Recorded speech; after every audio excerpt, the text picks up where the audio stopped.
First of all, the law came. You shall not eat of the tree in the midst of the garden. On the day that you eat thereof, you will die.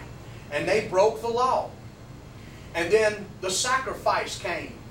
God killed an animal and skinned it and put it on them. And they began to realize this is what the sacrifice is. And then the prophecy came about the seed of the woman that would come and crush the serpent's head. He will bruise his heel, but he will crush his head. See, God knew where Adam was. He asked Adam, where are you? It's not that he didn't know where he was, but he wanted Adam to know where he was. He wanted him to see where he was and that he had lost it and he failed, you see. And so, by the course of witnessing to people all the time and doing it a whole lot, 3 or 4 times a week probably, and I was a whole lot younger then and had more time to deal with, but I began to discern different types of people. You know, you got to develop, it's not the method that you develop, you have to be sensitive to what they need. You're out to reach them, okay? If they need to be loved and told that Jesus loves you, you know, you have to be aware, you have to be sensitive and discern what their need is. That's why God gives us 2 ears and 1 mouth, is to listen twice as much as you talk. And when you're out witnessing to people, you strike up the conversation and you listen for a while. And after listening for a while, when you swing from the natural to the supernatural, and then you make it apparent, now we're on a biblical conversation. Things have gone another route. And now you're talking to this person about eternity and biblical things, and then you listen to them some more and you find out where they're at.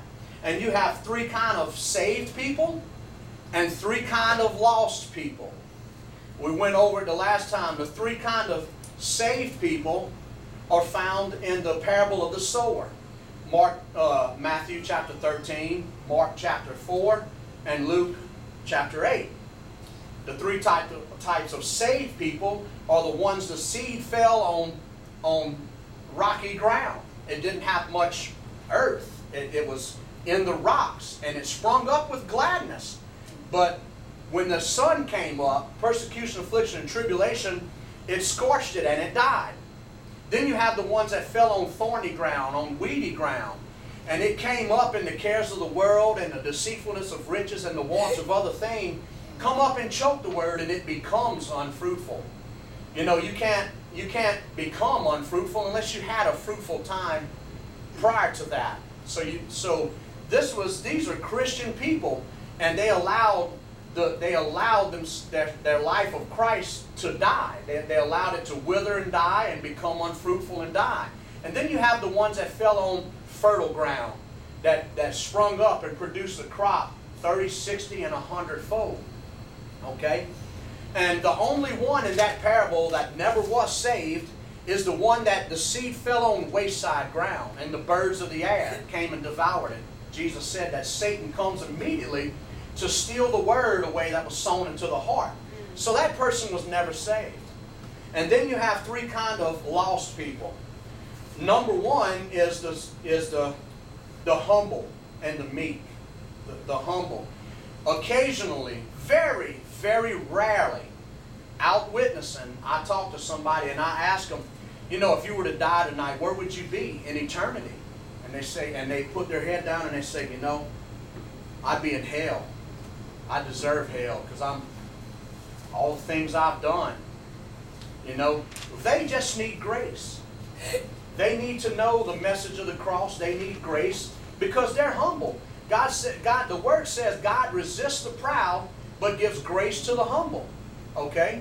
Which brings us to the next type of lost person, the self-righteous and proud. You ask them where they're going to be when they die, and they're going to tell you, oh man, I'm going to heaven. Why is that? Because I'm a good person. Man, I don't smoke, drink, or chew, or run around with those that do. And man, you know, if that preacher down the road that did what he did is going to heaven, I'm surely going to go. I've never done anything like that. I've been married to my wife for 40 years. I've never kissed another girl. And this, that, and the other. And they're self-righteous and proud.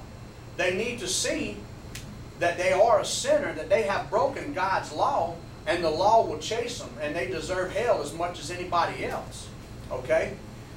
Two types of lost. And the third type of lost person is the dog or the swine. Jesus said, don't cast your pearls among swine. Don't give that which is holy to the dogs, or cast your pearls among swine, or they'll turn on it and trample it under their feet and rend you. They just step over anything you say, and they attack you. We've run into a few swine in our time of witnessing, especially over at the Fat Cat Saloon. Joe and I and Chet and I, going over there. They had some guys, they would come out and we wouldn't even be talking to them, and they would just hear me say Jesus, and they would yell at us and go call the police and stuff like that. These are swine. Jesus said, just don't witness to them.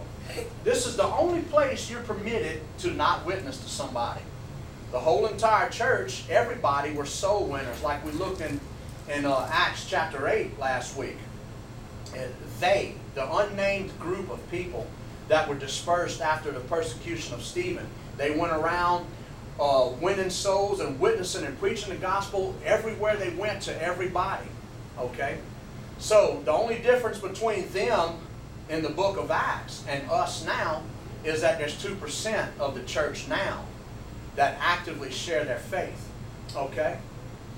And so, in short, that's what it's all about. Just, I learned this stuff, and I was able to see the different type of people that I'm witnessing to by going out and doing it.